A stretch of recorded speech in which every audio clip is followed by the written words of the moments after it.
গল্প দশেরার মাহাত্ম্য। অমল চাকরিসূত্রে 2025 জানুয়ারি মাসে নিউ দিল্লিতে বদলি হয়ে এসেছে। এবছর গান্ধীজির জন্মদিনের দিন মানে 2রা অক্টোবর বিজয়া দশমী এবং দশেরারও দিন। প্রচলিত আছে 1915 সালের 6ই মার্চ রবীন্দ্রনাথ ঠাকুর প্রথম তাকে মহাত্মা উপাধিতে ভূষিত করেন। নেতাজি সুভাষচন্দ্র বসু 1944 সালে 6ই জুলাই সিঙ্গাপুর রেডিওতে দেওয়া ভাষণে গান্ধীজিকে জাতির পিতা উপাধিটি দিয়েছিলেন। 2007 সালে জাতিসংঘের সাধারণ পরিষদ এই দিনটিকে আন্তর্জাতিক অহিংস দিবস হিসাবে ঘোষণা করে। অমল এবছর সপরিবারে দিল্লির রামলীলা ময়দানে যাবার পরিকল্পনা করে রেখেছে। জীবনে অনেক কিছু দেখলেও রামলীলা ময়দানের দশেরা উৎসব দেখা অবশ্যই বাকি আছে। 1836 সালে বাহাদুর শাহ জাফর দিল্লি রামলীলা শুরু করেছিলেন।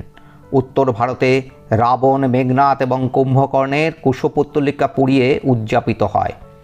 সেখানে দক্ষিণ ভারতে মহীশূরের দশেরার হাতির মিছিল বিখ্যাত। আবার হিমাচল প্রদেশের বৈজনাথ, মধ্যপ্রদেশের মন্দসৌর এবং কর্ণাটকের কিছু স্থানে দশেরাতে শিবের ভক্ত হিসাবে রাবণকে পূজা করা হয়। সবচেয়ে বড় দশেরা উৎসব হিসাবে ছত্তিশগড়ের বস্তারের দশেরা পরিচিত, যা প্রায় 2.5 মাস ধরে চলে।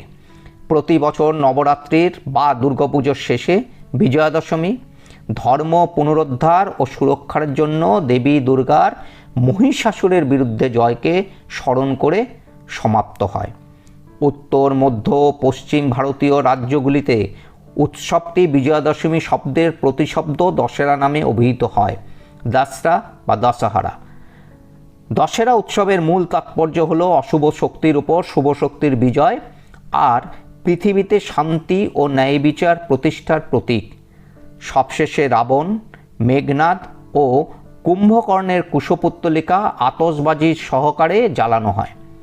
অমলের মনে হলো সবাই মনের বিভিন্ন ক্ষোভ যেন ওই আগুনে পুড়িয়ে দিতে চায়, কিন্তু প্রতি বছর এটা পালন করা হয় যেন বাৎসরিক জমা ক্ষোভের দাহ করার জন্য।